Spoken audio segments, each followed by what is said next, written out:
Raya Dunayevskaya. The topic Marx's debt to Hegel is neither merely academic, nor does it pertain only to the historical period of Marx's lifetime.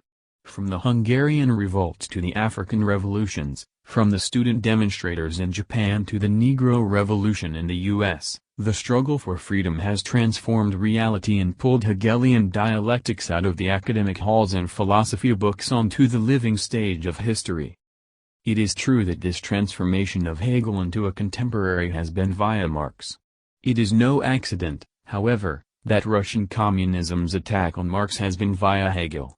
Because they recognize in the so-called mystical absolute the negation of the negation, the revolution against themselves. Hegel remains so alive and worrisome to the Russian rulers today. Ever since Zhdanov in 1947 demanded that the Russian philosophers find nothing short of a new dialectical law, or rather, declared criticism and self-criticism to be that alleged new dialectical law to replace the Hegelian and objective law of development through contradiction, up to the 21st Congress of the Russian Communist Party where the special philosophic sessions declared Khrushchev to be the true humanist. The attack on both the young Marx and the mystic Hegel has been continuous. It reached a climax in the 1955 attacks on Marx's early essays in theory. In actuality it came to life as the Sino-Soviet pact to put down the Hungarian Revolution. One thing these intellectual bureaucrats sense correctly, Hegel's concept of the absolute and the international struggle for freedom are not as far apart as would appear on the surface. The ideal and the real are never far apart. It is this which Marx gained from Hegel. It is this which enabled the young Marx, once he broke from bourgeois society, to break also with the vulgar communists of his day who thought that one negation, the abolition of private property, would end all the ills of the old society and be the new communal society. Marx insisted on what is central to Hegelian philosophy, the theory of alienation, from which he concluded that the alienation of man does not end with the abolition of private property, unless what is most alien of all in bourgeois society, the alienation of man's labor from the activity of self-development into an appendage to a machine, is abrogated. In the place of the alienation of labor, Marx placed, not a new property form, but the full and free development of the individual. The pluridimensional in Hegel, his presupposition of the infinite capacities of man to grasp through to the absolute, not as something isolated in heaven, but as a dimension of the human being, reveals what a great distance humanity had traveled from Aristotle's absolutes. Because Aristotle lived in a society based on slavery, his absolutes ended pure form, mind of man would meet mind of God and contemplate how wondrous things are. Because Hegel's absolutes emerged out of the French Revolution which put an end to serfdom, Hegel's absolutes breathed the earthly air of freedom. Even when one reads absolute mind as God, one cannot escape the earthly quality of the unity of theory and practice and grasp through to the absolute reality as man's attainment of total freedom, inner and outer and temporal. The bondsman, having through his labor gained, as Hegel put it, a mind of his own, becomes part of the struggle between consciousness in self and consciousness for itself. Or, more popularly stated, the struggle against alienation becomes the attainment of freedom. In Hegel's absolutes there is embedded, though in abstract form, the full development of what Marx would have called the social individual, and what Hegel called individuality purified of all that interfered with its universalism, that is, freedom itself. Freedom, to Hegel, was not only his point of departure. It was his point return. This is what makes him so contemporary. This was the bridge not only to Marx but to our day, and it was built by Hegel himself. As Lenin was to discover when he returned to the Marxian philosophic foundations in Hegel during World War I, the revolutionary spirit of the dialectic was not superimposed upon Hegel by Marx, it is in Hegel. 2. Marx's critique of, and indebtedness to, the Hegelian dialectic. The communists are not the only ones who try to spirit away the integrality of Marxian and Hegelian philosophy. Academicians also think that Marx is so strange a progeny that he has transformed Hegelian dialectics to the point of non-recognition, if not outright perversion. Whether what Herbert Melville called the shock of recognition will come upon us at the end of this discussion remains to be seen, but it is clearly discernible in Marx. Marx's intellectual development reveals two basic stages of internalizing and transcending Hegel.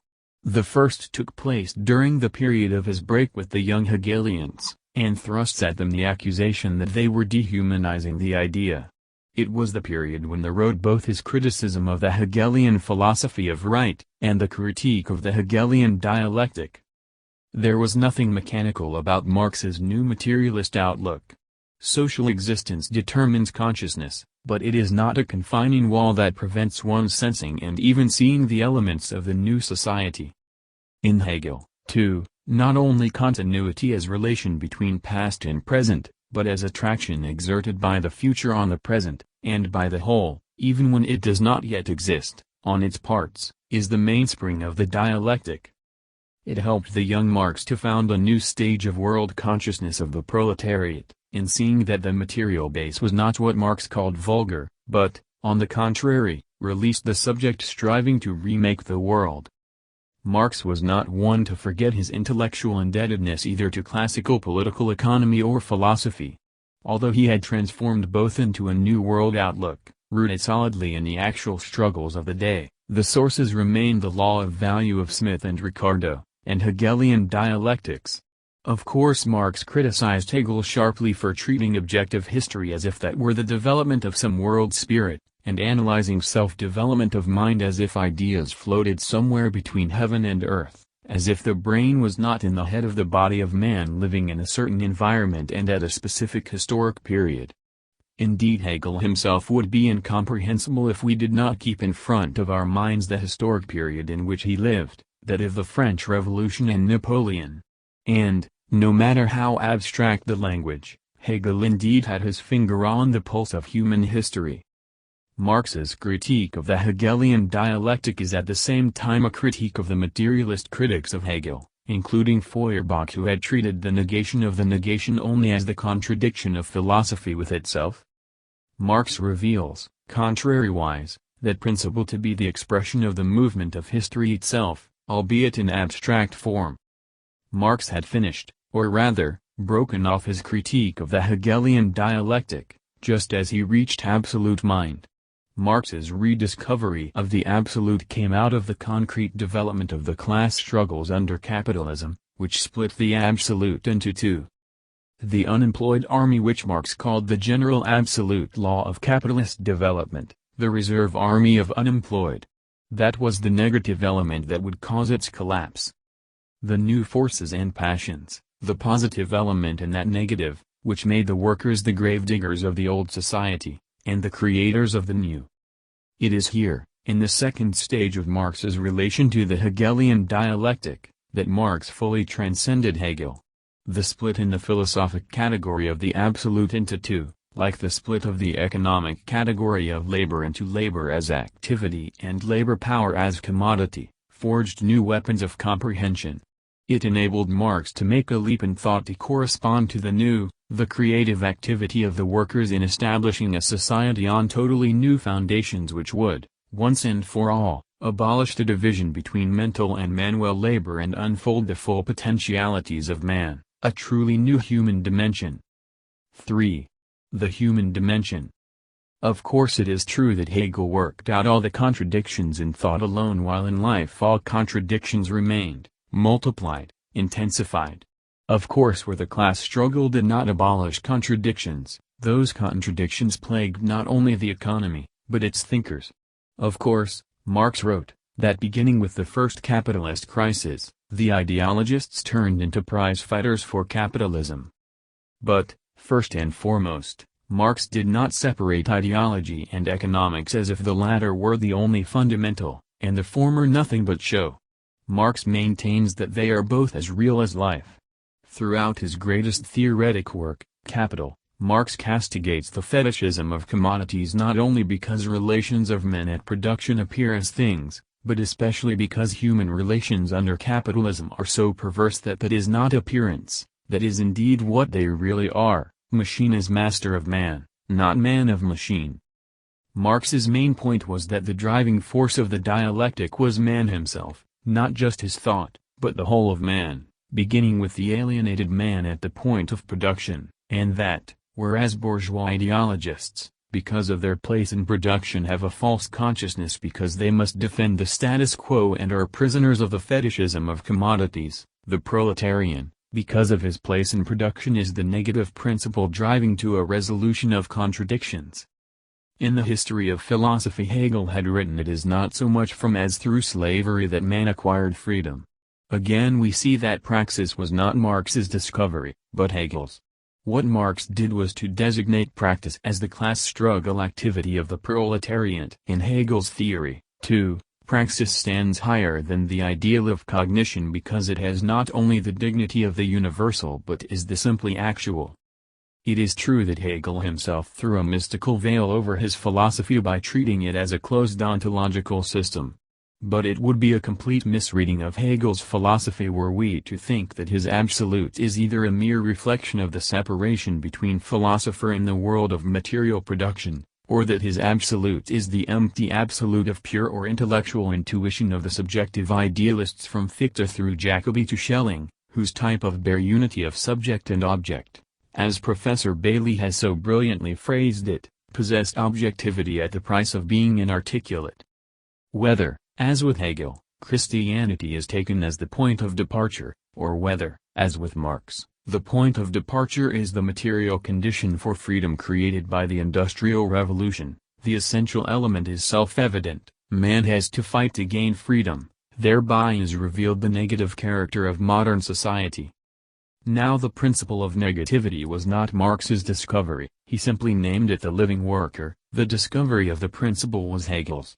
In the end, spirit itself finds that it no longer is antagonistic to the world, but is indeed the indwelling spirit of the community.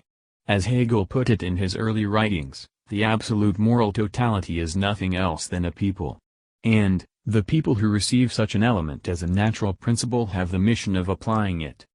The humanism of Hegel may not be the most obvious characteristic of that most complex philosophy, and, in part, it was hidden even from Marx, although Lenin in his day caught it even in the simple description of the doctrine of the notion as the realm of subjectivity or freedom. Or man achieving freedom not as a possession, but a dimension of his being. It is this dimension of the human personality which Marx saw in the historical struggles of the proletariat that would once and for all put an end to all class divisions and open up the vast potentialities of the human being so alienated in class societies, so degraded by the division of mental and manual labor that not only is the worker made into an appendage of a machine, but the scientist builds on a principle which would lead society to the edge of an abyss. 100 years before Hiroshima, Marx wrote, "To have one basis for science and other for life is a priori, a lie. We have lived this life for so long that the fate of civilization, not merely rhetorically, but literally, is within orbit of a nuclear ICBM. Since the very survival of mankind hangs in the balance between the East's and the West's nuclear terror, we must, this time, under the penalty of death, unite theory and practice in the struggle for freedom, thereby abolishing the division between philosophy and reality and giving ear to the urgency of realizing philosophy, that is, of making freedom a reality."